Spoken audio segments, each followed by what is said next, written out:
컴퓨터가 딱 알아서 해야 되는데 안 되네.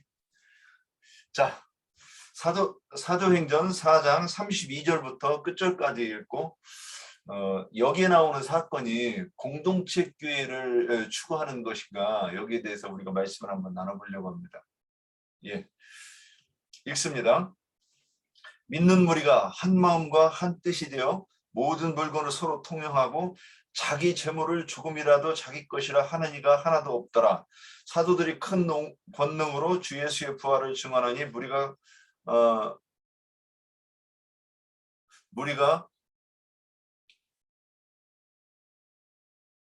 큰 은혜를 받아 그 중에 가난한 사람이 없으니 이는 밭과 집 있는 자는 팔아 그 판 것의 값을 가져다가 사도들이 발 앞에 두매 그들이 각 사람의 필요를 따라 나눠줌이라. 구브로에서 난 레위족 사람이 있으니 이름은 요셉이라. 사도들이 일컬어 바나바라 하니 그가 밭이 있음에 팔아 그 값을 가지고 사도들이 발 앞에 두니라. 처음에 성경 읽을 때 여기를 읽으면서 굉장히 가슴이 뛰었어요. 너무 멋있어 보였어요. 저는 진짜 감동 많이 받았어요.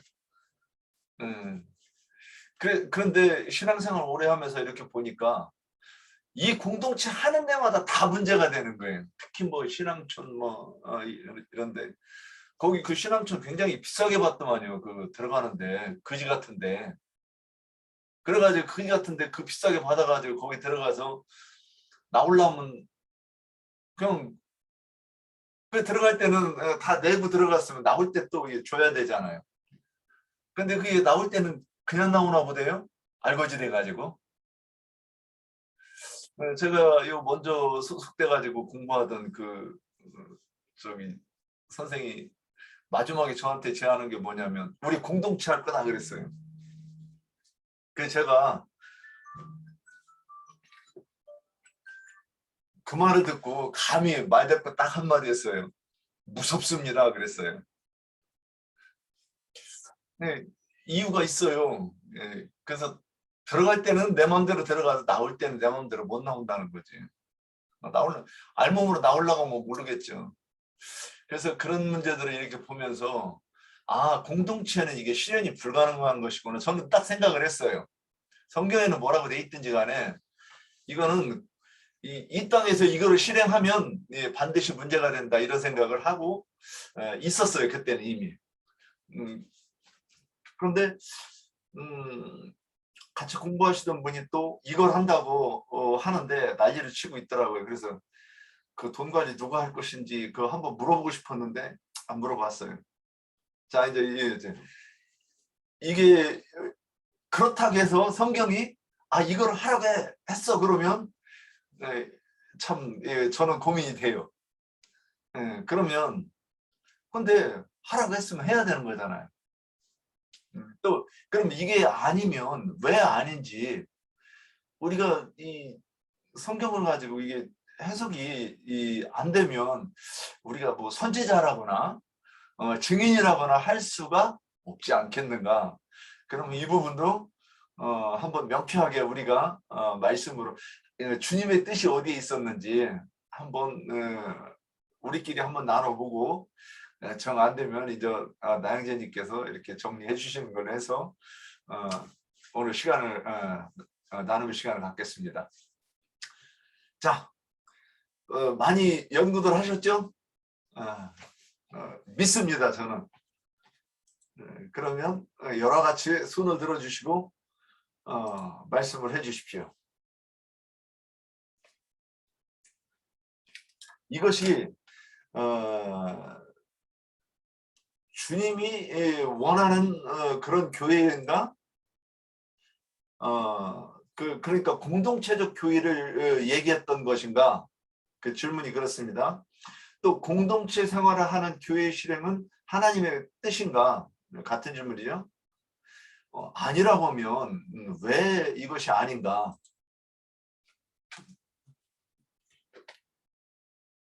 자, 어떻게 한번 말씀 좀 나눠주시죠.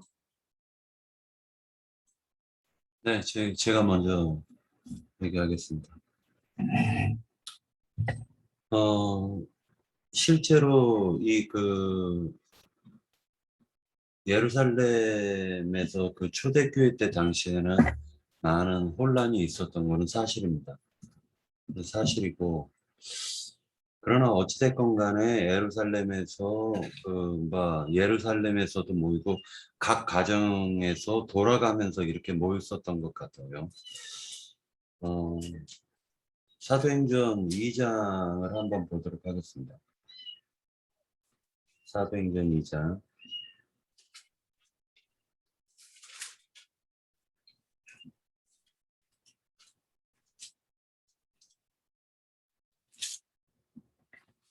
예, 43절. 사람마다 두려워하는데 사도들로 말미암아 기사와 표적이 많이 나타나니 믿는 사람이 다 함께 있어 모든 물건을 서로 통용하고 또 재산과 소유를 팔아 각 사람의 필요를 따라 나눠주며 날마다 마음을 같이하여 성전에 모이기를 힘쓰고 집에서 떡을 떼며 기쁨과 순전한 마음으로 음식을 먹고 하나님을 찬미하며 또 온 백성에게 칭송을 받으니 주께서 구원받는 사람을 날마다 더하게 하시니라. 그래서 예루살렘 교회에서도 모이고 각 가정에서도 모인 것으로 공동 번역에서는 어, 한 가정에서만 모였던 것이 아니라 돌아가면서 이렇게 모인 것으로 나와 있더라고요. 굉장히 이상적인 모임인 것으로 비춰지죠. 세상적으로 보면은 이렇게 하면은 사실은 주께서 말씀하셨던 교회가 참된 천국과 같은 그러한 모습으로 비춰질 수가 있습니다. 사람이 가장 근본적인 것이 먹고 입고 마시는 게 해결되잖아요. 그리고 잠자는 부분이 해결되면 사람이 걱정할 게 없어요, 사실은. 그런데 그 기본적인 것이 해결이 안 되면은 사람은 굉장히 힘들어진다라는 걸 우리가 느낄 수가 있습니다. 사실 현대인들이 살아가는 데 있어서 돈을 벌려고 많은 시간을 갖다 투자하지만은 그것도 다 우리가 이 생을 마감할 때 보면 빈손으로 와가지고 모든 것을 다 내려놓고 하나님 품으로 돌아간다라는 것을 알 수가 있죠. 그런데 그럼에도 불구하고 우리는 돈 없이 살 수가 없어요. 그러니까 돈 버는데 너무 많은 시간을 뺏겨버려요.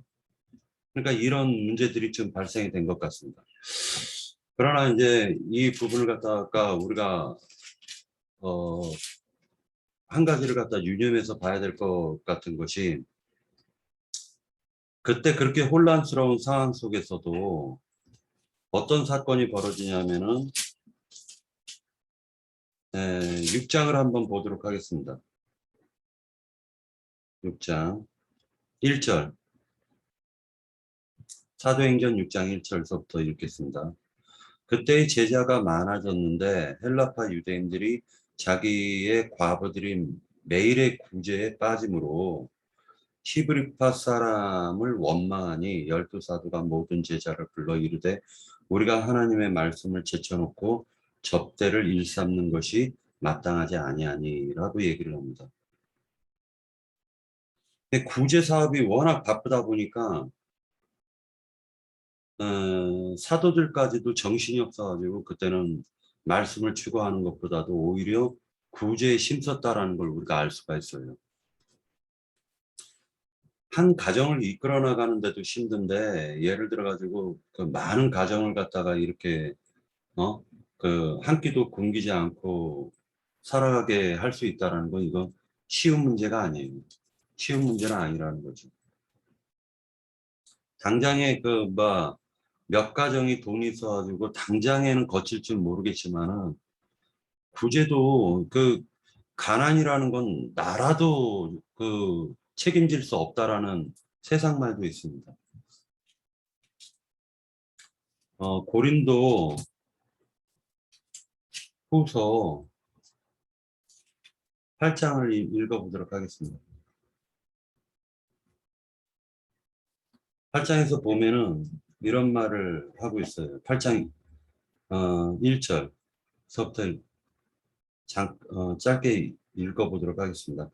형제들아, 하나님께서 마게도냐 교회들에게 주신 은혜를 우리가 너에게 알리노니 환난의 많은 시련 가운데서 그들의 넘치는 기쁨과 극심한 가난이 그들의 풍성한 연보를 넘치도록 하게 하였느니라. 그래서 풍성한 연보를 갖다 넘치게 하였다라고 얘기를 하고 있어요.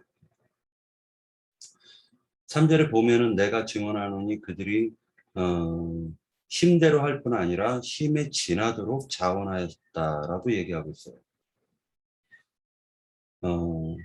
5절에서 보면은 우리가 바르던 것뿐만 아니라 그들이 먼저 자신을 주께 드리고 또 하나님의 뜻을 따라 우리에게 주었도다. 그리고 8장 20절 8장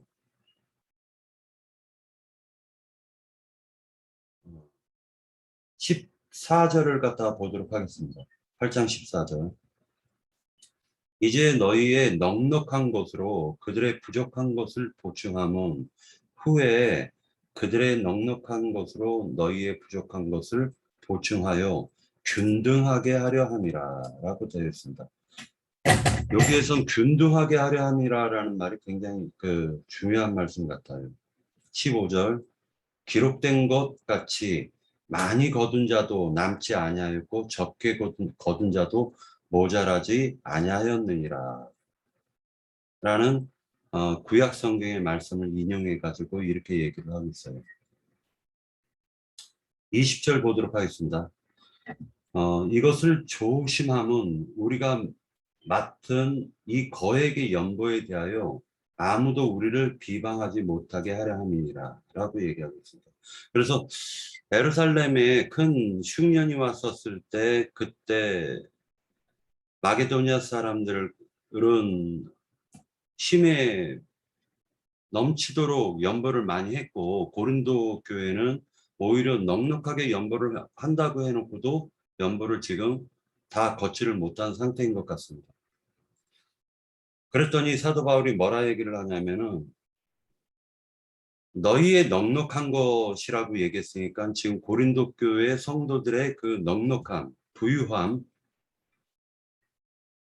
이스라엘의 넉넉함이라는 건 이제 하나님께서 이스라엘을 통해 가지고 진리의 말씀을 갖다가 이방인들에게 전하게 하신 것이기 때문에 말씀으로 넉넉함과 물질적으로 넉넉함을 갖다가 대비를 하면서 그러나 너희가 그렇게 부유함을 가진 것도 최종적으로는 기록된 것이 많이 거둔 자도 남지 않고 적게 거둔 자도 최종적으로는 모자라지 않으니까 이것이 하나님이 균등하게 하려는 게 하나님의 뜻이기 때문에 너희에게 잠시 잠깐 재물을 맡긴 것도 이렇게 어렵고 힘들 때에 너희들의 손을 갖다 피라는 것을 강조한 것 같아요.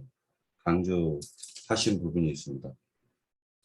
9장을 갖다 보도록 하겠습니다. 9장 5절. 9장 5절.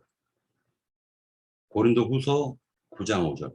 그러므로 내가 이 형제들로 먼저 너희에게 가서 너희가 전에 약속한 연보를 미리 준비하게 하도록 권면하는 것이 필요한 줄 생각하였노니 이렇게 준비하여야 참 연보답고 억지가 아니니라. 이것이 곧 적게 심은 자는 적게 거두고 많이 심은 자는 많이 거둔다 하는 말이로다. 각각 그 마음에 정한 대로 할 것이요 인색함으로나 억지로 하지 말지니 하나님은 즐겨내는 자를 사랑하시느니라. 근데 이제 이 나나주에 보면은요 연보라는 말이 복이라고 그 나나주에 1번 해가지고 헬라어로 복이다라고 얘기를 하고 있어요.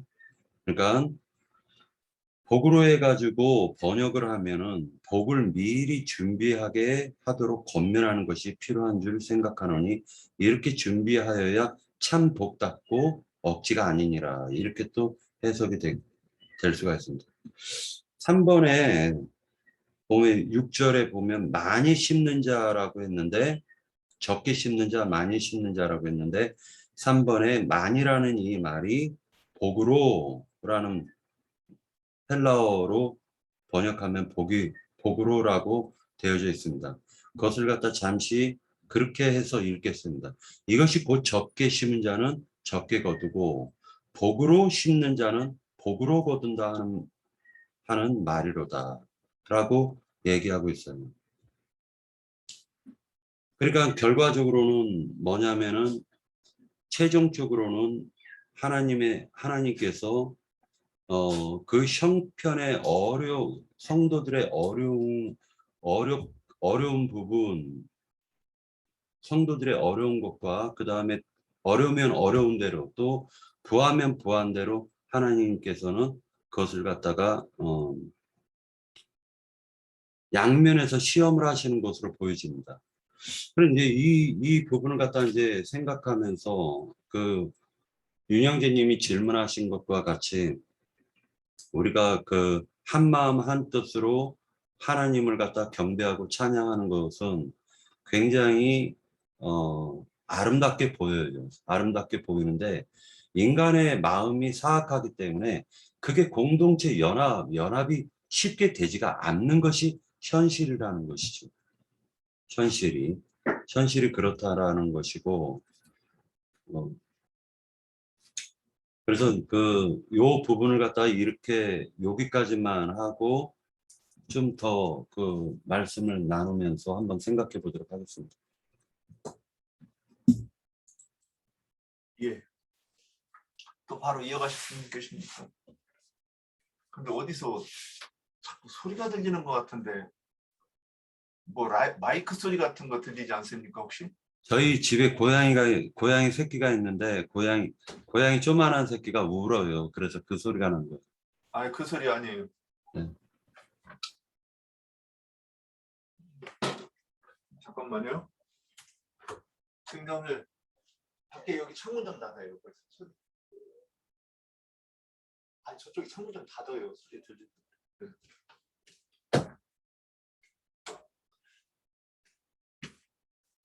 분명히 어디서 라디 소리 같은 게 자꾸 들리면서 자 그러면 저는 이제 이 성경을 읽으면서 이런 생각이 들었어요.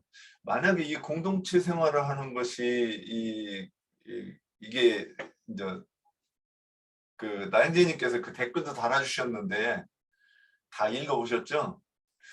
근데 그 만약에 공동체 생활을 한다고 하면 여러 가지 문제가 좀 있을 것 같아요. 일단 하나님이 창조하시기를 가정을 이루어서 가정을 꾸려나가게 했잖아요. 그리고 거기에서 어떤 사람은 부자로 살고 어떤 사람은 가난하게 살아야 이 성경이 이게 그 교훈이 사람들이 깨달을 수 있는 이 자연의 이치가 이렇게 돼야 되는데 공동체 생활을 해가지고 다 똑같이 뭐 부족함이 없고 그냥 막 천국 같은 것이 이루어진다고 그러면 이거 좀 문제가 될 것 같다는 생각도 해봐요. 그냥 하여튼 이건 제 기운일지도 모르겠습니다. 또 여기에 이어서 말씀해 주실 분. 이거를 그러면 이게 또 여기에 뭐 영적인 비밀이 없을까? 그냥 문자로만 보면 되는 것인가?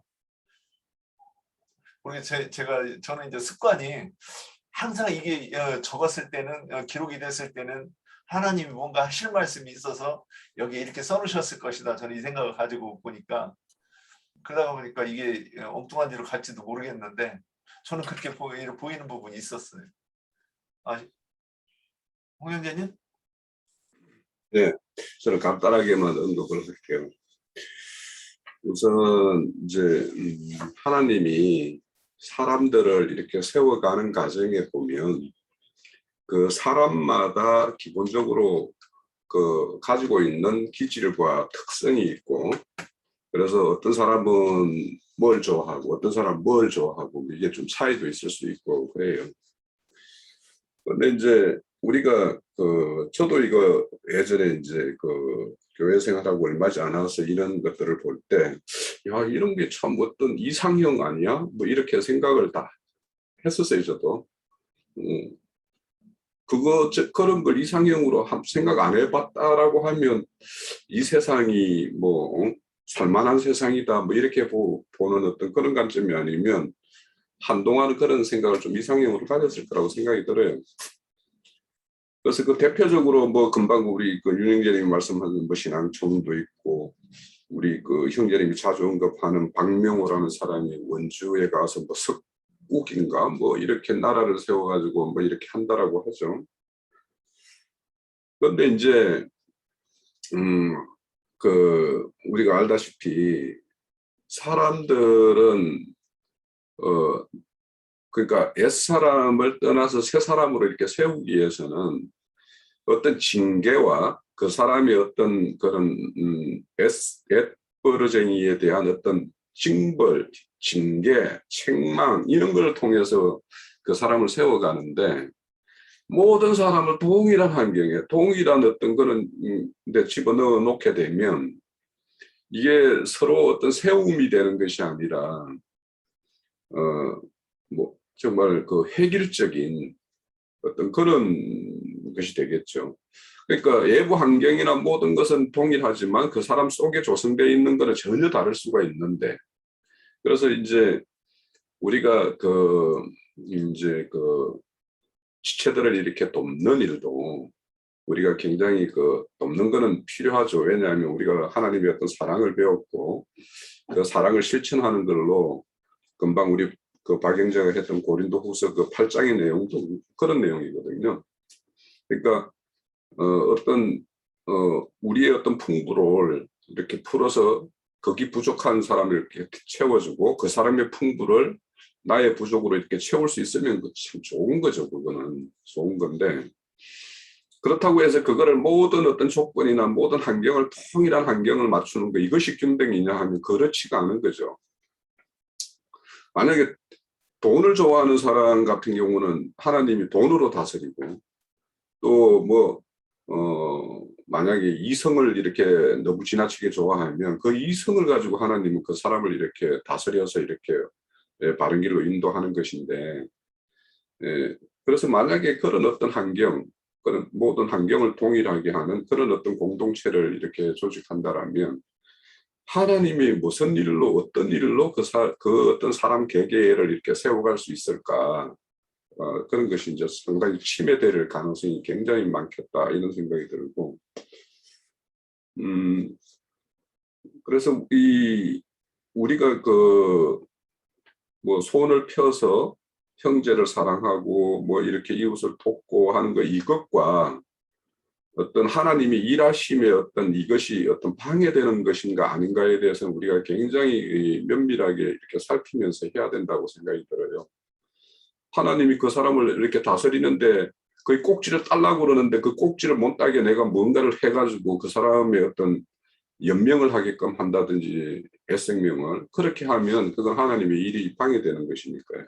그래서 그런 차원에서 이제 좀 우리가 그 지금 오늘 주제와도 이제 관련해서 한번 생각해 볼 필요가 있겠다 싶고 그리고 성경에는 모든 데 보면은 그 너희들이 고난받는 걸 이상히 여기지 마라. 왜냐하면 그 고난이라는 걸 통해서 우리는 옛사람을 버리고 새 사람으로 이렇게 하나님의 형상과 모양으로 있는 것이니까 우리가 잘 알다시피 이제 그 다윗이라는 그 하나님의 합당한 사람, 마음이 합한 자라고 하는 사람을 세워가는 과정에 보면 그 다윗의 어떤 인간의 어떤 모습들을 가지고 있는 어떤 이런 것들을 보면 참 모든 인간은 사람들이 가질 수 있는 속성들을 이렇게 다 이렇게 내포하고 있는 것 같아요.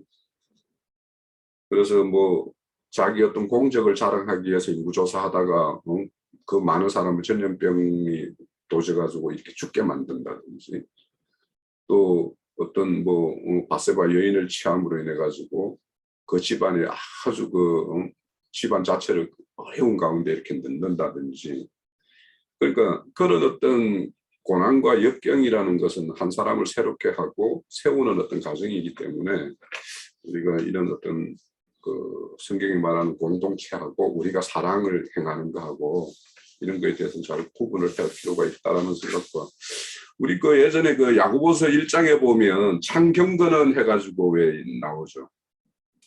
하나님 아버지 앞에 정결하고 더러움이 없는 경건은 고아와 가부가 그 환난 중에 돌보고 자기를 지켜 세속에 물들지 아니하는 그것이 그것이다라고 말씀하는 그 구절에 볼 때, 저 이게 오늘 이제 형제의 그 주제 보고 이 말씀을 보면서 저는 새롭게 이 말씀이 다가왔어요. 예전에 그 볼 때 하고.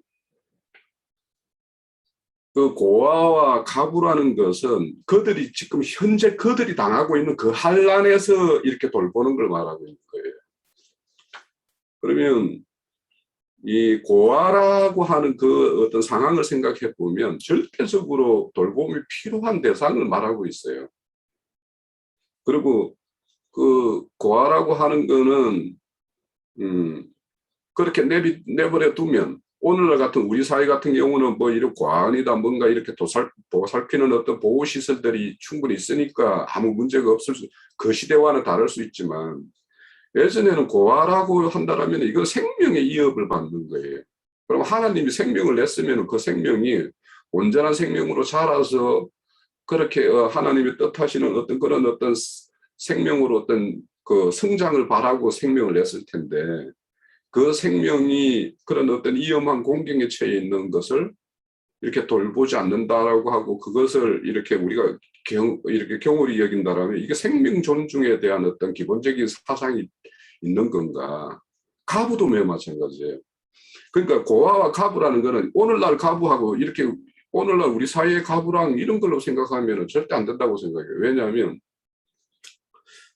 우리 그 고엘 제도일 때 남편이 이제 이렇게 형제 중에서 자기 남편이 죽었어. 대가 끊겨졌을 때 그 대를 잇기 위해서 이렇게 형제에게 남편이 형제에게 이렇게 가는 거는 그 대를 잇는 것이 가장 첫 번째 목적이지만 두 번째는 가부가 그 당시에 가부라는 거는 남편이 있을 때와 없을 때의 어떤 그 사람의 어떤 보호와 보호받지 않는 거는 이거는 그 시대는 그냥 가부는 하루아침에 그냥 이 세상에서 가장 뭐라 그럴까 가장 어려운 환경에 처할 수밖에 없는 그런 환경일 때의 어떤 가부를 이야기하고 있거든요. 그래서 우리가 그런 어떤 주위에 정말 보살핌이 필요한 사람들에 대해서 우리가 이렇게 눈을 감는다라면 기본적으로 하나님이 창조해낸 어떤 인간의 어떤 그런 생명 존중에 대한 어떤 이런 가치, 이런 것들을 우리가 하나님의 어떤 그런 가치에 대해서 우리가 부응하는 것인가. 그래서 이런 것들도 우리가 어떻게 뭐 지나치게 우리가 인본주의다 이렇게 할 것이 아니라 정말 하나님의 어떤 그런 생명에 대한 어떤 그런 가치를 우리가 이렇게 안다라면 우리가 그런 어떤 창경건에 대해서 그런 어떤 보살핌이 필요한 자들에게 보살핌을 하는 어떤 그 역할과 또 이렇게 뭐 금방 우리 주제인 그런 어떤 공동체 이런 거하고는 전혀 질적으로 다른 어떤 문제라고 저는 생각해요. 그래서 그 손을 펴는 거는 하나님의 어떤 일하심과 충돌되지 않게 하는 어떤 지혜가 필요하고 또 절대적으로 어떤 도움이 필요한 어떤 어려움을 겪는 어떤 그런 생명에 대해서는 우리가 생명 존중이라는 어떤 그런 가치에 비중을 두고 그렇게 행해야 된다고 생각합니다. 예, 수고하셨습니다. 또 이어가실 분 계십니까? 저는 그러면 제가 이 말씀을 이제 묵상하다가 생각을 해봤습니다. 아브라함은 왜 10분의 1밖에 안 드렸을까? 예, 우리 그 10분의 1 드려야 그 다음에 11조 얘기를 교훈해야 되니까 당연해요. 그런데 아브라함이 집에서 길른 자 400 몇 명이죠? 이런 말은 안 되는데 410몇 명인가를 데리고 갔는데 제가 계산해 봤어요. 예전에 저기 장정 60만 할 때 제가 대충 계산해 가지고 거기 식구가 4명씩 어머니 아버지 형제 2명 이렇게 가지고 한 5명만 붙이면 4명씩만 붙이면 한 200만 되겠네 그랬더니 그 이후에 제가 산수를 그렇게 잘하더라고요. 200만.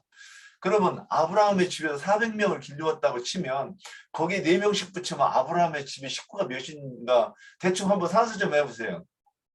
한 1,500명에서 2,000명 가까이 되는 식구가 아브라함의 식구였다는 거예요. 네, 생각을 해보세요. 그러면 하루에 그 1,500명이 먹는 이 쌀이 얼마나 많아야 되고 소와 양을 얼마나 많이 잡아야 되는가. 근데 그 종들에게 안 나눠주고 혼자 다 틀어지고서는 그렇게 부자로 살았단 말인가. 자, 이제 아브라함이 믿음의 조상인데 오늘 사도행전과 너무 틀리다. 지금 이 얘기를 제가 하고 싶은 거예요.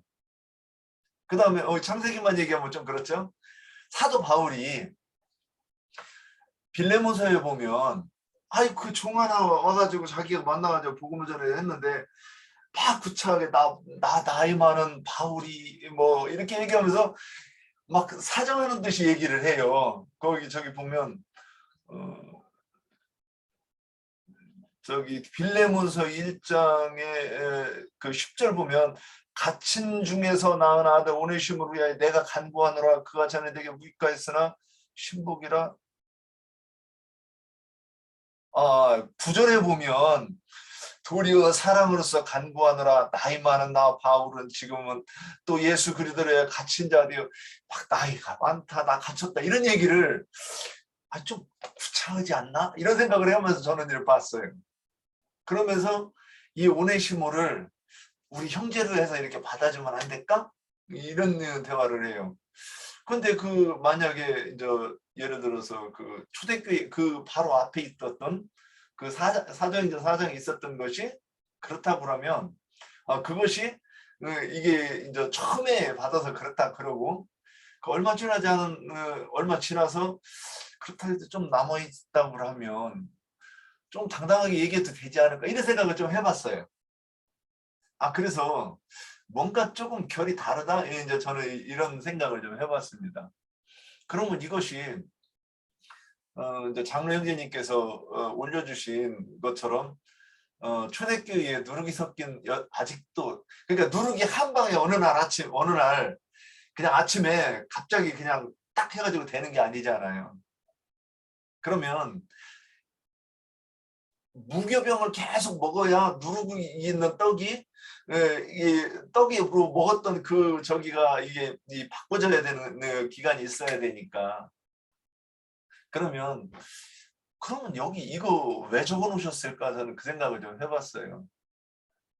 혹시 거기에 대해서 뭔가 영적인 것이 있겠다 이 생각을 해보신 분은 없나요? 자, 그러면 어떻게 더 말씀 이어가실 분 없습니까? 그러면 제가 좀 본 부분을 한번 볼게요. 저는 이 부분에 대해서 이렇게 이제 좀 가끔 가다가 묵상을 했는데 이게 무슨 뜻일까? 그 아나니아와 삽비라 바로 5장 되면 이제 아나니아와 삽비라가 나와요. 그러면 지금 바나바와 그 아나니아와 삽비라의 사건이 딱 대비가 돼요. 그러면 하나는 부정적인 거예요. 하나는 지금 긍정적인 거예요. 근데 내용이 뭐냐? 밭이에요. 둘 다 공통적으로. 아나니아도 밭을 팔았고 사도 바울도 바나바도 밭을 팔았어요. 그랬는데 하나는 다 드렸고 하나는 그러니까 밭을 드린 게 아니라 밭을 판 값을 드린 거죠. 근데 이런 생각을 해봤어요. 밭을 바치면 그냥 우리 식으로 하면 우리 교회 헌금할 때 뭐 옛날에 중문서도 갖다 바치고 반문서도 갖다 바치고 그랬잖아요 예전에.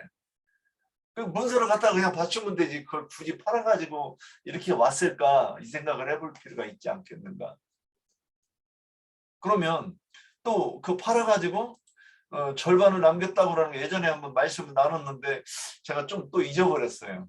그런데 여기 밭에 대한 이야기가 또 나와요. 누가복음 18장 사복음서에 다 나오는데 젊은 관원이 예수님께 와서 선생님이여 내가 무엇을 하여 영생을 얻으리까 이렇게 질문하잖아요. 그런데 예수님이 하신 말씀은 뭐냐? 쭉 얘기를 대화를 이제 하셨죠. 율법을 지켜. 그러면 구원 얻으면. 아, 그런 건 내가 다 지켰습니다. 그래? 한 가지 부족한 게 있는데 네 소유를 다 팔아서 가난한 자들에게 나눠주고 너는 나를 따르라 그랬어요. 그러면 그냥 소유 그냥 나눠주면 되지. 그걸 굳이 팔아가지고 나눠준다는가. 이제 저는 이런 생각 좀 해봤습니다. 그런데 여기서 부자가 소유했던 것이 무엇인가? 지금 바나바가 파는 밭과 저는 이게 같이 보였어요. 그래서 아나니아 삽비라도 판 것은 같이 보였는데, 그러면 이 바나바는 다 바쳤고 아나니아는 일부만 바쳤고 젊은 부자는 못 팔았고, 지금 이것이 그러면 초대교회, 그래서 바나바를 이제 여기까지만 얘기하고 바나바를 그 다음에 한번 보면 바나바가 어떤 사람인가 나오느냐면 사도행전 11장 22절 거기 보면 한번 찾아보세요. 그래서 제가 이제 가끔 인용하는 거예요. 바나바는 착한, 24절에 보면 안디옥으로 그 보냄을 받아가지고 바나바가 어떤 사람이라고 소개를 하느냐면 바나바는 착한 사람이고 성령과 믿음이 충만한 사람이라 이에 큰 무리가 죽게 더하지니라 그랬어요.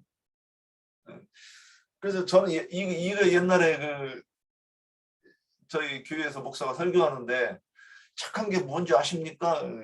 한 교회 오래 섬기는 게 착한 겁니다. 그래가지고 제가 진리는 모르지만 그걸 듣고 나서 얼굴이 확 이그러져가지고 친구하고 얘기하다가 친구하고 다툰 적이 있어요.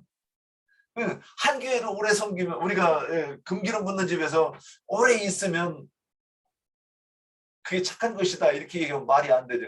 성경과 전혀 배치되죠. 성령을 받으면 땅 끝까지 증인이 돼야 되지 무형이 모여 있으라고 그랬냐. 성경과 저는 반대가 되는 거예요. 그런데 바울은 착하다, 바나바는 착하고 성령과 믿음이 충만하더라 이렇게 말이 돼 있었습니다. 제가 이제 가끔가다 인용하고 이거 뭐 해석도 했는데 다 기억에 있을 줄 믿습니다. 그리고 그가 안디옥에서 바울을 이제 데리고 와서 거기에 같이 사역을 하고 바울이 하나님께 쓰임 받게 이렇게 통로가 되는 그런 일을 해요. 근데 이 바나바가 다 그 밭을 팔아 다 바친 이후에 그의 여정이 이렇게 하나님 앞에 쓰임 받는 사람으로 가는 것으로 저는 이렇게 좀 관통해서 좀 봐야 될 필요가 있지 않는가. 그러면 도대체 바울이 팔았다는 이 밭은 무엇인가? 좀 바나바가 팔은 밭이 무엇인가? 좀 설명을 좀 해야 되지 않겠는가? 그러면 또 이제 성경에서 우리가 두 남자와 10명의 처녀가 나오고 여자가 나오고 그 다음에 밭에서 일을 하고 그래서 어떤 밭에서 있으면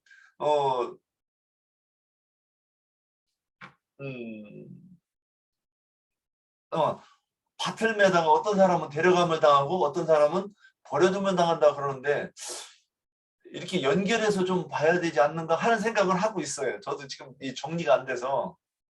다만 여기서 사도행전에서 나오는 그러면 거기서 밭을 팔아서 했다는 것이 진짜 밭을 팔아가지고 그 돈을 가지고 나눠 먹었다는 얘기인가? 저는 이게 아닌 것 같이 자꾸 보였어요. 그러면 지금 바나바가 옛날에 가졌던 밭은 율법 시대에서 율법 생활을 하던 종교 생활을 하던 그 신앙을 이 말하기 전에 가인이 땅에서 농사해서 하나님께 드린 것이 있고 이제 아벨은 양을 치는 목자로서 양을 드렸는데 지금 이 가인이 농사하던 이 밭을 그 바나바가 팔았다는 얘기가 아닐까, 저는 이렇게 보이는 부분이 있었어요. 전 이제 여기까지 하겠습니다. 이게 뭐 그렇다 이렇게 얘기할 수가 없는 게, 저도 이게 그런가. 하여튼 여기까지입니다. 더 이어가실 분 있습니까? 박승희 자매님. 음소거 해제하시고. 네. 밭에 얘기하다가 같이 나왔어요.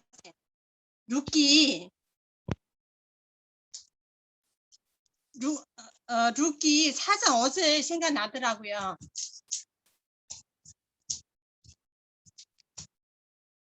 들려요? 네. 루키 사장 어제 생각하더라고요. 한번 읽을게요. 루키 사장 어제. 보아스가 이르되 내가 나오미의 손에서 그 밭을 사는 날에 곧 죽은 자의 아내 모압 여인 룻에서 사서 그 죽은 자의 기업을 그의 이름으로 세워야 할지니라 하니. 엄마 빨리 놀자. 그냥 그 말씀 드릴게요. 빨리 놀자고. 할머니 말씀하실 때 아기는 가만히 있어야지, 자꾸 방해하면 안 되지. 네, 알겠습니다. 네, 여기까지 할게요, 그냥. 이 밭을 이게 설명해 주는 거예요. 예. 그냥 생각나서 그냥 이렇게 말씀드린 거예요. 그러네요. 예.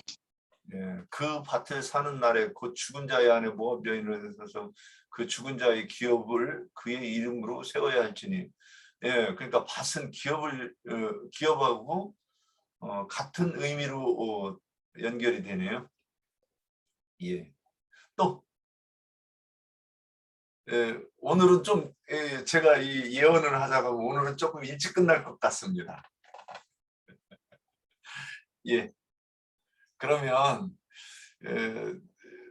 좀 묵상들을 많이 좀 못하셨나, 영감이 없으셨는가, 하여튼 오늘 참여가 좀 그런데.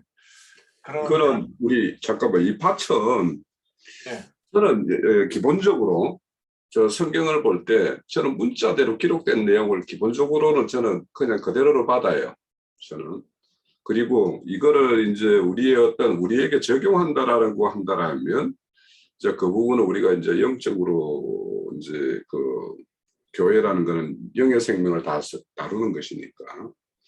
그런데 이 역사적 사실을, 성경에 기록된 역사적 사실을 저는 믿는다라는 거예요. 저는 그 말씀은. 그런데 우리 고린도전서 3장 9절에 제가 뭐 많이 인용하는 건데 3장 9절에 보면 그 바울 사도가 자신들을 우리는 하나님의 동력자들이요 너희는 하나님의 밭이 하나님 집이라고 이야기하거든요. 그러면 그 아나니아 삽비라가 이제 교회를 이루기 위해서 자신의 어떤 마음의 온전함을, 그러니까 온전히 마음을 들여서 교회를 이루는 것이 아니라 뭔가 마음이 두 가지로 갈려 있는 상태. 그래서 일부는 마음을 교회에다가 이제 이렇게 온전히 이렇게 드리고, 일부는 또 다른 어떤 밭을 이렇게 일구고 있는 어떤 이런 상태를 말하고 있는 거 아닌가, 이런 생각이 들어요.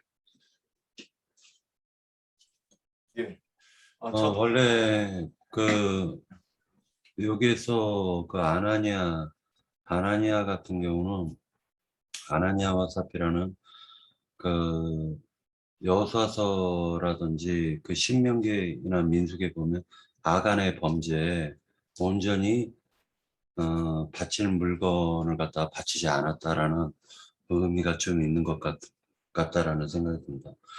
그런데 중요한 거는 지금 이때 당시에는 그럴 수밖에 없었던 이유가 있죠. 왜냐하면은 이때 당시에 그 사도 바울이라든지 모든 사도들은 자신의 때가 마지막 말세, 즉 다시 얘기해가지고 자신들이 살아가는 때가 곧 멸망의 때라고 생각을 했었던 거예요. 그러다 보니까 공동체로 모이게 되고 공동체로 돈을 걷게 되고 공동체로 생활하게 됐다라는 것이죠. 그러나 나중에 사도 바울 같은 경우도 뭐 시집가지 말아라, 장가도 가지 말아라 했다가 나중에 시집가라, 장가가라 했지 않습니까? 이 말은 결과적으로는 사도 바울도 유교병 떡인 누룩이 들어가 있었던 거예요. 그 종말을 때로 봤기 때문에. 그러나 훗날 사도 바울 같은 경우는 그 때와 시기가 계시로 받았고, 그리고 그때는 하나님만이 아신다라고 했고 하다 보니까 공동체 생활을 갖다가 직접적으로 세우지를 않았죠, 사도 바울은. 그러나 지금 현재 예루살렘 교회에서는 세워져 있단 말이에요. 그런데다가 흉년이 왔어요. 그러니까 상황을 갖다 우리가 지금 요거는 좀 봐야 될 필요가 있다라는 거죠. 흉년이 왔는데 하나님은 예루살렘을 통해 가지고 유대인의 혈통, 즉 유다의 혈통으로 오셔가지고 지금 복음을 갖다가 이 우주에서 가장 좋은 소식, 가장 기쁜 소식이고 가장 복된 소식을 갖다가 복을 갖다가 선포하시는 거란 말이에요. 사도들을 통해 가지고 고린도에 살건 로마에 살건 어디에 살건 마게도냐에 살건 이방인들은 그 복을 받았어요. 그리고 연보로 보답을 하는 거예요, 지금. 연보로. 그럼 지금 우리 시대는 그러면 어떻게 해야 되냐라는 것이죠. 그리고 나는 또 어떻게 해야 되냐. 그 부분을 찾아야 되겠죠. 그 부분을. 그런데 이제 두 사람을 대비적으로 보여주고 있는 것은 아나니아는 전적으로 안 드렸고 바나바라 하는 요셉은 전적으로 드렸어요. 그런 구브로 사람이죠. 그 사람은 전적으로 드렸어요. 그리고 전적으로 드린 사람하고 지금 전적으로 드리지 않은 사람을 대비하고 있다는 거예요. 그리고 혼이 떠났다라고 나와 있어요. 5장에 또 보면. 그러니까 지금 주제를 갖다 조금 압축해가지고 우리가 생각할 필요가 있는 것이 지금 현재적으로 이 공동체 생활을 하는 것이 성경에서 말씀하고자 하는 것이 무엇이고 이것이 우리에게 어떠한 교훈을 주는지를 갖다 좀 먼저 풀고 넘어가야 되는 것이 아닌가라는 생각이 들어요. 네.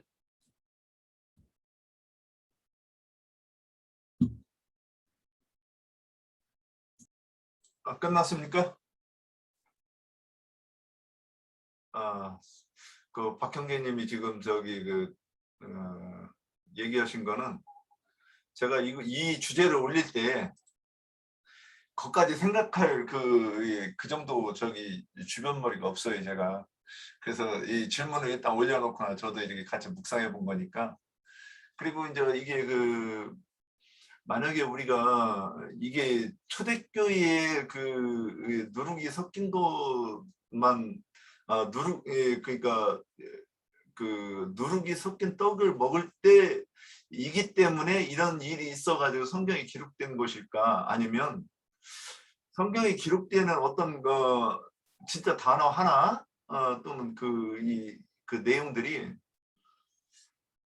이게 하나님이 의도하시고 여기 깊은 비밀을 숨기기 위해서 저는 기록했다고 보는 관점이 있어요. 그럼 요한복음 20장 30절부터 보면 이제 도마하고 대화하는 장면이 나오는데 너는 나를 본 거로 믿느냐? 보지 못하고 믿는 자들은 복되도다 하시니라. 30절 예수께서 제자들 앞에서 이 책에 기록되지 아니한 다른 표적도 많이 행하셨으나 오직 이것을 기록함은 이랬어요. 그러니까 이게 뭐냐면 성경에 지극히 이 사소해 보이는 것도 고르고 골라가지고 하나님께서는 다 안배하셔서 그분의 의도를 우리한테 뭐라고 말씀하고 하려고 하신 것이라고 이렇게 보이는 거예요. 그러면 여기에도 하나님이 말씀하고자 하는 복음이 있을 거다. 저는 이렇게 보면서 보는 거예요. 공동체 교회, 공동체도 그게 영적으로 적용하면 그것이 맞지 않겠나. 저는 그렇게 보는 거예요. 그래서 사도 바울이 그러면 여기서 이제 이 그 밭을 판다고 하는 것을 다른 말씀으로 그냥 제가 이게 이런 영감이 들어서 얘기하는 거니까 분별 좀 해주세요. 이 문제가 자기를 부인하고 자기를 부인하지 않는 문제라고 저는 보이는 거예요. 자기를 부인하고 자기 십자가를 지고 죽은 사람은 바나바이고 그 아나니아와 삽비라는 여전히 옛것 그 종교 생활하던 그때 것을 그 사상들을 아직도 가지고 다 내놓지 않았다. 저는 이렇게 이제 보이는 부분이 있어서 이게 예전에도 이게 제가 질문 올렸던 부분 아나니아 삽비라 질문 올렸었고 그때 받은 답변도 있는데 하여튼 조금 자꾸 이렇게 가끔가다 생각나서 했고 오늘 이제 이렇게 여기까지 생각이 들었어요. 자 그러면 더 하실 말씀이 또 있으신 분이 있습니까? 셋, 둘, 하나 끝. 자 그러면 장로 형제님께서 오늘 말씀 들으신 것 가지고 혹시 우리가 엇나가거나 또는 돌아간 거나 뭐 있는가 한번 정리 좀 해주셨으면 좋겠습니다. 예. 예, 좀 제대로 좀 빨리 좀 끝내야 되겠다는 생각도 있었었고 이 주제를 이제 큰 틀에서 이렇게 생각하는 것이 필요해요. 우선 그 공동체 생활을 했다라는 것이 주제로 잡혀져 있는데 그것은 기본적으로 성경이 말하는 의도와 하나님의 의도와 맞지 않는 그런 생활을 하게 된 거다라는 것을 말해주고자 하는 거다라는 거예요. 기본적으로 우선은 이걸 예를 돕기 위해서 사도행전 2장 2절을 보겠습니다. 이제 오순절 이야기에 성령 임하시는 그러니 하늘로부터 급하고 강한 바람 같은 소리가 있어 그들이 앉은 온 집에 가득하며 그랬어요. 이것은 무슨 성전이나 뭐 회당이나 여기에 성령이 임한 것이 아니에요. 제자들이 모여있는 집에 성령이 임했어요. 그 집이라는 것을 잘 마음에 담아두셔야 돼요. 성령은 어디에 임했다고요? 성경에 의하면 제자들이 모인 집에 임한 거예요. 그때 당시 물리적으로 보자면 역사적으로 보자면 예루살렘 마가 요한의 어머니 마리아 자매님의 그 여관집 다락방에 모인 거예요. 이제 큰 회합을 가질 수 있는 그 방에 성령이 그곳으로 임했어요.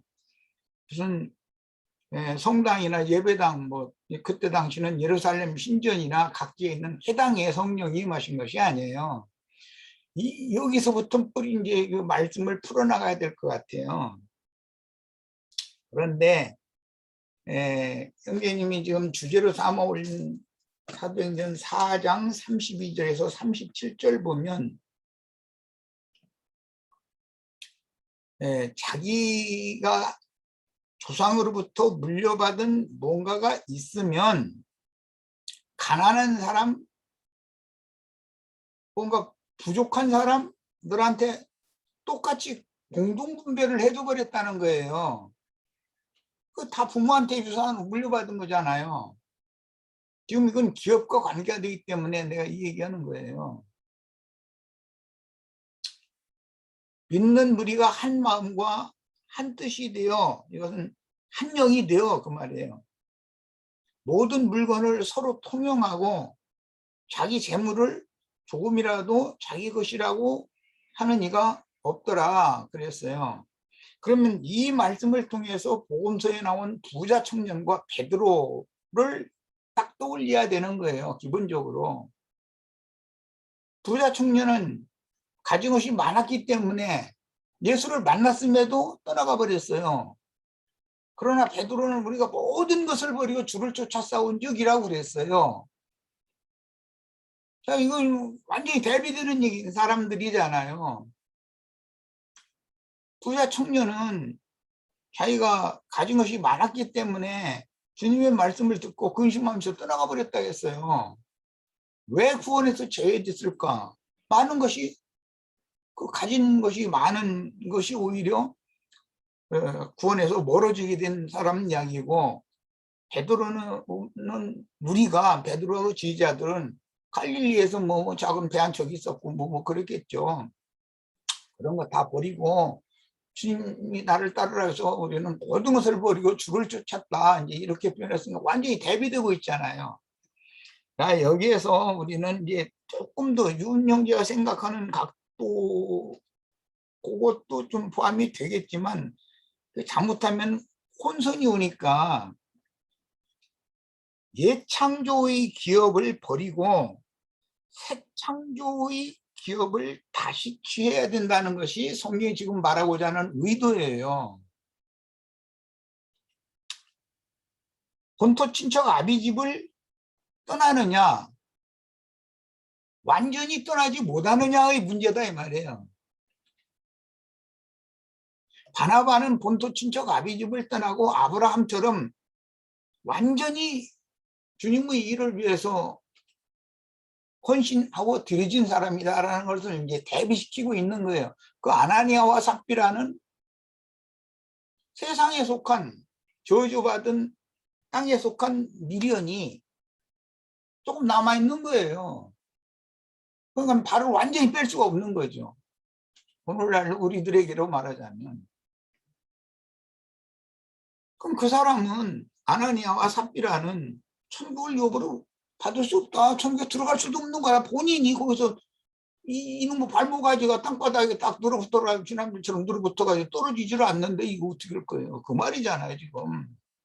주님을 따르려면 인자 예수를 따르는 것도 그랬는데 주의 성령의 인도를 따라가려면 기본적으로 본토 친척 아비집을 기본적으로 완전히 떠나야 된다는 거예요. 첫 아담의 저주받은 땅을 떠나야 된다, 그 말이에요. 그렇지 않고는 새하늘과 새 땅으로 옮겨갈 수가 없어요. 이것이 여기서 말하는 본래의 뜻이에요. 자, 바나바가 자기가 조상 대대로 물려받았던 자기 기업이 키프로스라는 그 섬에, 지중해 섬에 있었어요. 구브로에. 그럼 레위 사람이니까 레위 사람으로서의 그 전통도 있을 것이고 다 있었어요. 그런데 그 사람은 옛 전통, 레위인들은 대우를 받고 율법적으로 우대를 받고 하는 족속이에요. 레위인이잖아요, 바나바는. 그런데 그런 모든 걸 싹 포기해버렸단 말이야. 그리고 성령의 인도를 기꺼이 따라가는 사람 얘기는 바나바예요. 그러니까 교회에서 얼마나 그 사람의 그 신앙에 대해서 존경도 하고 많은 사람들이 인정해주고 그랬겠어요. 그러니까 분위기가 그런 걸 보니까는 아나니아와 삽비라가 가만히 있자, 나도 뭐 재산으로 말하자면 나도 조금 있으니까 이거 좀 팔아가지고, 바나바가 낸 액수만큼을 계산해서 냈겠죠. 바나바가 낸 액수보다 조금 더 냈으면 더 냈지 덜 냈으리라고 생각은 안 해요, 나는. 왜냐하면 이제 그 사람은 생각이 돈의 액수의 적고 크고 이제 이런 것을 계산을 하는 사람이니까 더 내면 더 냈지 덜 내지는 않았을 거예요, 아마. 예를 들어서 뭐 바나바는 밭 다 팔아봐야 10,000원이고 아나니아와 삽비라는 밭을 다 팔아면 한 뭐 50만 원 정도 돼. 그럼 다 낸 사람 10,000원 낸 거하고 뭐 한 30만 원 낸 거하고 하나님과 삽비라고 해도 많이 낼 수 있죠. 그럼 그렇게 큰 돈을 말이야 막 기꺼이 이렇게 냈느냐. 세상 사람이 사고로 보면 그럴 거 아니에요. 얼마든지 그럴 수가 있어요. 지금 모든 것을 평균케 하고 한다라는 것은 천국의 법칙과 세상의 법칙이 저주받은 아담 세계의 땅의 법칙과 하늘의 법칙이 어떻게 다른가를 말하는 것이 목적인 것이지 돈을 많이 냈냐 듣기에 냈냐 지금 그것이 꼭 목적은 아니잖아요. 그런데 이것을 세상 교계가 오남용해서 설교를 잘못하고 있는 거예요. 아나니아와 삽비라는 파는 거 다 갖다 바치지 않고서 말이야 약속 헌금 이거 약속 헌금이거든. 지금 말하자면 얼마 내겠다고 약속한 걸 내는 얘기니까. 그런데 말이야 예배당 건축하는데 건축 헌금으로 뭐 1,000만 원 내겠다 예를 들어서 해놓고 나서 하고 500만 원 내놓고 아직 500만 원 안 내놓고 말이야 그거 다 내놔야지. 그거 없으면 집문서라도 갖다 잡히면 은행에다 잡혀가지고 500만 원 저기 뭐라 그러나 융자 받고 그렇게 하면 될 텐데 말이야 막 이런 식으로 설교하거든. 꼭 이 구절을 인용해요 목사들이. 그 얼마나 무식한 사람들이냔 말이에요. 그런 말을 듣고 또 막 불안해 막 그냥 저 분광사 오라 해가지고 부흥회할 때 다 이제 저 마지막 날 다 뭐 트럼펫 뭐 색소폰 뭐 막 기타 막 해가지고 팅가랑 해가면서 막 천부의 의지 없어서 손들고 옵니다. 그 찬양 막 하나가 들려가면서 조용히 다 눈 감으시라고 그러고 저 지금 헌금위원 집사님들이 지금 옆에 지나가는데 현금이 지금 없으면 좋다 이거요. 얼마를 내겠다고 그 봉투 하나씩 줘가면서 그 약속해서 이거 저 헌금 주머니에 넣으라 이래놓고 나서는 그 짓들을 하고 졸라대는 거거든. 하나님과 약속해놓고 왜 이게 안 갚냐 막 이런 식으로 나중에 되면은 이게 이 말씀이 과연 그런 얘기겠냔 말이야. 과연 성경이 얼마나 무지한 인간들이요. 가르치는 사람이나 그런 말 때문에 주눅 들어가지고서 막 하는 사람들이나 다 똑같지 그게. 우리는 지금 생각해 볼 것이 뭐냐. 옛 창조의 저주받은 그 본토 친척 아비집은 떠나야 새 창조의 완전한 복을 기업으로 주시겠다고 주님이 부르시는데 그것은 마음의 문제단 말이야. 그 사람의 마음의 문제거든. 영의 문제고. 이 뜻에 대해서는 완전히 딱 버려버리고 그 부자 청년 보고 했던 소리 여기 바나바는 그걸 이뤘어요. 바나바 보고 너 있는 모든 거 팔아가지고 가난한 자들한테 주고 너 나를 따르라 하면 나한테 그거 팔아서 나한테 갖고 가라가 아니에요. 가난한 사람들한테 줘버리고 다 따라와라. 그럼 하늘에서 내게 보화가 있을 것이다. 그래요. 근데 목사들은 이걸 저희 예배당에다가 갖다 팔아가지고 다 내면은 이제 가난한 사람들, 무한 사람들 것 없이 있는 대로 농당 다 갖다 내라 이래가지고 무슨 뭐 신앙촌이 박명호 뿐이에요. 그런 거 지난 뭐 신옥주 그 여자 목사 그 사람도 그런 거 주고 하다가 지금 징역 가버렸는데 아니 대부분 그래요. 이장님인가 그 친구도 뭐 1992년 10월 뭐 며칠 날인가 뭐 이제 저 세상 종말이 온다고 그러면서 아이들 학교도 보내지 말라 그랬어요. 종말이 왔는데 뭘 학교 보내느냐 이 시기거든. 종말이 왔는데 뭘 하고 집 놔두고 은행에다 저금 통장 놔두고 그러느냐 다 가지고 와라 말이야. 아니 종말이면 예배당에 갖고 올 필요는 뭐가 있어. 예배당은 종말이라고 뭐 종말 안 당하나? 그럼 얼마나 황당한 얘기들이요 그게. 그런 사기치는 사기극에 너무 많은 사람들을 왜 속냐. 그것은 각자 속에 육체의 욕심이 가득하기 때문에 그래요. 이장님이 그날 휴거사 꾸른다고 그래놓고 나서는 나중에 경찰이 가서 그 집 가서 다 수색해 보니까 뭐 외화가 뭐 그때 당시 그렇게 수십만 달러가 있었다 그러면 그 돈이 어마어마한 액수단 말이야. 지금의 액수로 따진다면 하나가 또 막 그냥 거득거득 얼마씩 있었느냐 해서 신문 나고 난리 났잖아요. 그럼 뭐예요? 아니 다른 사람들한테는 종말이고 저는 종말 아니야? 왜 저는 돈을 많이 긁어 모아서 쌓아놓고 있어? 다른 날 보고는 종말이 왔으니까 다 그게 뭐 필요했느냐고 다 가지고 오라고 이래놓고 말이에요. 이런데 왜 속느냐? 사람들이 다 탐욕 때문에 그러는 거예요. 속는 사람도 탐욕, 속이는 사람도 탐욕. 눈을 살짝 가리거든, 종교심이라는 것이. 그런 엉뚱한 쪽으로 이걸 해석하면 안 되고, 말하고자 하는 의도는 청결한 영과 깨끗한 마음으로 본토 친척 아비집을 옛것 저주에 속한 땅에 속한 것을 완전히 떠나서 성령의 인도를 따라가라 이 말이잖아요. 그런데 인간들은 그렇게 못 한다는 거예요. 양다리를 꼭 이렇게 그냥 발을 완전히 빼지를 않으려고 그러지. 그럼 발을 완전히 빼지 않는 자들은 대표가 아나니아와 삽비라거든. 그리고 우리 저 박영재가 지금 아까 얘기하던데 기본적으로는 이게 누룩이단 말이에요. 지금 내가 말한 게 누룩을 지적하는 거예요. 이게 오순절 사건이거든. 오순절 떡은 누룩을 섞는데 두 덩이를 넣으라고 두 덩이를 굽게 돼 있어요.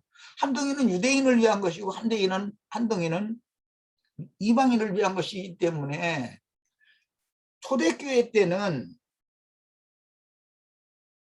유대교 예루살렘의 유대교나 안디옥의 이방의 안디옥이나 모든 그 교회들이 다 누룩 섞은 떡을 먹고 있었다는 거예요. 그들은 제일 큰 누룩이 뭐냐? 육에 속한 것과 영에 속한 것을 구분을 못하는 거예요, 지금. 이 말씀 자체가 그렇잖아요, 지금. 그리고 하나님의 경륜에 대해서 너무 어두운 거예요. 이게 사실 이게 종말론 가지고 이거 가지고 말장난하는 건데 잘 아시다시피 칼막스라는 러시아 정교회의 사람이 뭐 신부했다고 그러는데 뭐 러시아 정교회 신부는 어떻게 되는 건지 난 자세는 모르겠고 그 사람이 이 사회주의 이론, 공산주의 이론을 여기서 지금 이 말씀을 인용해서 공산주의 이론을 만드는 거잖아요. 그걸 구소련에서 그걸 실현을 한 거고 그런 거예요. 우리 형제 자매님들 중에 예를 들어서 공동분배를 예를 들어서 한다고 가령 예를 들어요. 네 식구한테 식구 숫자만 따져서 공동분배를 하면 맞냐? 누구는 애기 뭐 한 어린이 해서 젊은 내역 안 하고 해서 네 식구일 수 있고 누구는 중령이 넘어가고 고등학생, 대학생 둘 기르고 있는 네 식구일 수 있어요. 공동분배를 어디다 기준을 맞춰서 네 식구대로 분배를 할 거예요? 어떻게 분배를 할 거예요? 네?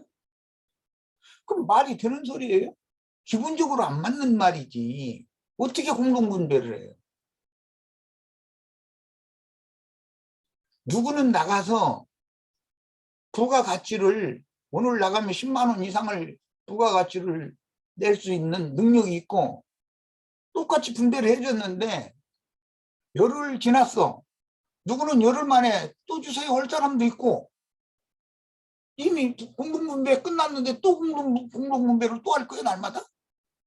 주거라고 가서 부가가치를 내서 매일 10만 원씩 벌어오는 사람이 있고 2만 원, 3만 원 벌기도 어려운 사람이 있으면 어떻게 공동분배를 뭐의 기준을 맞춰서 할 거예요 도대체? 이런 것이 사람의 그런 육신의 생각과 성경과는 너무 안 맞는 면이 너무 많다는 거예요. 하나님은 누구는 가난에 시달려 봐야 주님께로 나오고 은혜를 입을 수 있어요. 누구는 또 그럼 다 가난에 시달려, 가난해야 다 구원받는다, 이렇게 일방적으로 하면 안 되는 거예요. 누구한테는 풍족하게 주어야 주님 앞에 나와요. 또 그것은 내가 결정하는 게 아니라 주님이 다 알아서 하는 거예요. 주님께서 알아서 하는 거예요. 저 사람이 왜 나보다 잘 살게 하고 나는 저 사람만큼 못 살게 하느냐, 이런 식으로 하나님 앞에 따지면 너는 가난하게 살아야 되고 걔는 부자로 살아야 되니까 그래, 그럼 뭐라고 할 거예요? 하나님 잘못하십니다고 할 거예요? 하나님 바보예요? 그러니까 이게 세상 사람들의 사고가 얼마나 편협하고 잘못됐냐 이거예요. 그런 것을 말하는 것이 성경의 목적은 아니다라는 거예요. 기본적으로 모든 인간은 주님의 부르심을 받으면, 하나님의 부르심을 받으면 본토 친척 아비집을 떠나야 된다 이거예요. 그리고 주의 성령의 인도를 신실하게 따라가야 된다는 거예요. 그런데 대표적으로 바나바와 아나니아와 삽비라를 대표적으로 지금 제시를 딱 해놓은 거예요. 이걸 보면서 우리는 뭘 생각해야 되겠어요? 아, 내가 주님이 말씀하시는 그런 의도대로 진실한 신앙인인지, 아직 사실은 아나니아와 삽비라 그 나쁜 사람들이구만 이러는 사람들이 아마 90%일 거예요. 그런데 내가 아나니아와 삽비라일 수도 있잖아요.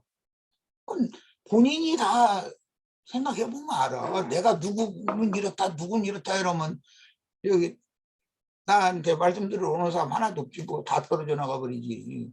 이것은 본인이 주의 성령에 의해서 본인의 영으로 분별을 본인이 받으셔야 돼요. 내가 정말로 옛 창조의 세계, 저주의 세계를 내가 완전히 이것을 떠나서 새 창조의 세계로 성령의 인도를, 성령의 부르심에 내가 화답하고 순종을 하고 있는가, 이것을 말하고자 하는 것이 목적이기 때문에 난 이 얘기를 우리 형제 자매님들이 이 얘기를 많이 할 줄 알았어요, 사실은. 그런데 그런 얘기는 않고 막 중한번 1시간이 가버렸는데, 이제 나도 뭐 시간이 한 20분이나 얘기했으니까 이제 그만할게. 이게 길게 할 얘기도 아니에요, 사실은. 길게 얘기한다고 뭐가 되는 것도 아니잖아요. 우리 형제 자매님들의 구원을 위하여 주신 말씀이니까 모든 성경은 매 세대를 살고 있는 성경 독자들에게 이 성경을 읽는 사람들이 구원을 얻는 지혜를 주려고 기록이 된 거예요. 그러니 관점을 거기에 맞춰야 되겠다. 한 부자 청년과 베드로 이야기를 딱 대비해보면 금방 할 수 있잖아요. 바나바와 아나니아와 삽비라 이야기가 대비되고 있다. 뭘 말하는가? 아, 저주받은 땅에 속한 옛것, 첫것, 이것을 완전히 떠나서 성령의 복을 받으러 따라갈 거냐? 양다리를 걸칠 거냐? 우리 형제 자매님들이 이런 말씀을 읽을 때 본인들이 판단을 말씀으로 받아야죠. 나는 더 이상 할 말 없어요. 그리고 이거는 이제 뭐 안 해도 괜찮은 소리지만, 혹시라도 교회 중에 누가 극한 어려움이나 어려운 상황에 처했으면 모든 지체들이 마음을 열고 십지일반으로 다 협력해서 결정적인 어려움 벗어나게 해줘야 되잖아요. 인간 나라에서도 할 수 하는 일인데, 그러면 그런 도움을 받았으면 교회의 도움을 받은 것에 대해서 은혜를 잊어버리면 안 돼요. 그럼 사람이 아니, 세상에서도 인간이 아닌 거예요. 도움을 받으면 은혜로 갚아야지. 그것을 여기 무시해버리면 그것은 믿음 세계를 떠나서 말이에요. 지금 하는 얘기예요. 그리고 교회 안에서 무슨 사유로 헌금을 했어, 예를 들어서. 그러면 그 헌금을 할 마음을 주신 주님께서 하시는 거예요. 헌금을 할 만한 돈이 있게 하신 주님이 하신 거예요. 내가 영광을 받으면 안 돼요, 절대로. 내 걸 한 거예요? 내 것이 뭐가 있는데, 내 목숨, 내 생명도 오늘 걷어가 버리시면 그냥 끝나버릴 건데, 이런 생각을 조금 이 마음을 좀 넓히시기를 바래요. 그래서 헌금 뭐 조금 하고 나서 그걸 내색하고 싶어가지고 그냥 가고 제발 좀 그러지 좀 마세요. 애기들도 아니고 난 그런 거 보면 막 답답해. 그래서 난 오죽 오면은 이건 내 경험이야. 뭐 얘기 또 시작이 돼버렸네. 내가 좀 힘들 때 누군가 와가지고 밥 한 끼 사줘가면서 탁 하더니 딱 양복 주머니에서 내가지고 써보지도 않고서 딱 줘가면서 이러는데 난 너무 다급한 상황이었거든. 이놈의 받아 말아 막 숨이 막 넘어가는 것 같았었어요. 내가 조금만 빠져나갈 어떤 발틈만큼이라도 틈이 있으면 그거 안 받습니다. 그저 집어던지 새끼도 얼마 네가 나를 뭘 알고 이래. 난 당장 그래요. 나도 이게 막 못 견디는 사람이거든. 그런데 소리도 못하고 1시간 내 소리가 다 듣고 그 돈 몇 푼 받아가지고 오면서 내가 정신이 하나도 없었어요. 하나도 안 보이고 안 보이고 막 걸음 걷는 게 그냥 막 그냥 무슨 완전 술 취한 사람이 그냥 하는 것처럼 호당을 막 짚는 것처럼 이렇게 얼마나 충격을 받아. 그때 조금 더 지났으면 나 정신병 걸렸을 거야 아마. 얼마나 큰 충격을 받았던지. 난 그런 것도 경험됐어요. 그래서 교회 중에서 어떤 어려운 지체가 있어서 그 손을 펴면은 그 형제 자매를 위로를 해야 되는 입장이니까 그것을 나발 불라고 하지 마세요. 내 것 준 게 아니에요. 내 것 줬다고 생각하면 주님의 것을 도둑질한 거예요. 그게. 아니 내 생명부터가 주님 것인데 그럴 마음을 주셨고 헌금을 할 마음을 주셨고 헌금을 돈을 이미 있게 해주셨으니까 준 것이지. 만약에 그것이 아무것도 없는 저 사람처럼 내가 받아야 되고 근근한 처지가 되고 나를 그렇게 만들어놨으면 어떻게 할 거예요? 어? 이런 것도 생각을 해봐야 된다는 거예요. 이것은 뭐 세상적인 예와 같은 일이지만 교회에서까지 이렇게 이 세상적인 그런 사고를 가지고 교회에서까지 이런 것을 내색하고 절대 그러시면 안 됩니다. 그리고 기왕 말 나왔으니까 과부 얘기도 참과부라는 말이 왜 있어요? 이런 것도 생각해보고 과부와 이혼녀는 성경이 전혀 달라요. 이혼녀와 과부는 다른 거예요. 이혼한 여자고 과부라고 이런 식으로 막 함부로 하고 절대 그렇지 않아요. 과부는 사별한 경우만을 말하는 거예요. 사별을 했을 때는 과부예요. 그렇지만 그 남편이 많은 걸 남겨놔두고 죽었으면 과부라고 해서 무조건 도와줘야 되는 건 아니잖아요. 그러니까 이런 세상사의 문제와 이제 지금까지 내가 나중에 한 말은 전부 세상사의 일이에요. 인륜적인 도덕적인 얘기예요. 그런 것마저도 그 생각이 미치지 못하면서 교회 생활을 하면서 교회에서 이렇게 자기 일을 좀 세우고자 하는 그런 마음이 있다는 게 아나니아와 삽비라가 바로 나 아니겠는가 이 말이에요. 좀 생각을 해보자. 네, 마치겠습니다. 예, 감사합니다. 근데 저기 창세기 4장 16절에 보면 가인이 하나님 앞을 떠나 에덴 동쪽 노 땅으로 가고 그 다음에 아브라함이 갈대아인의 우르를 떠나 가나안 땅으로 가고자 하고 이것도 이렇게 그렇게 이해해서 보라고 딱 하신 것 같은데 여지껏 예, 생각을 두 길이 못했습니다. 있어요. 멸망으로 가는 길이 있고 생명으로 가는 길이 있는 거예요. 이게 다 결정 딱 나는 거예요.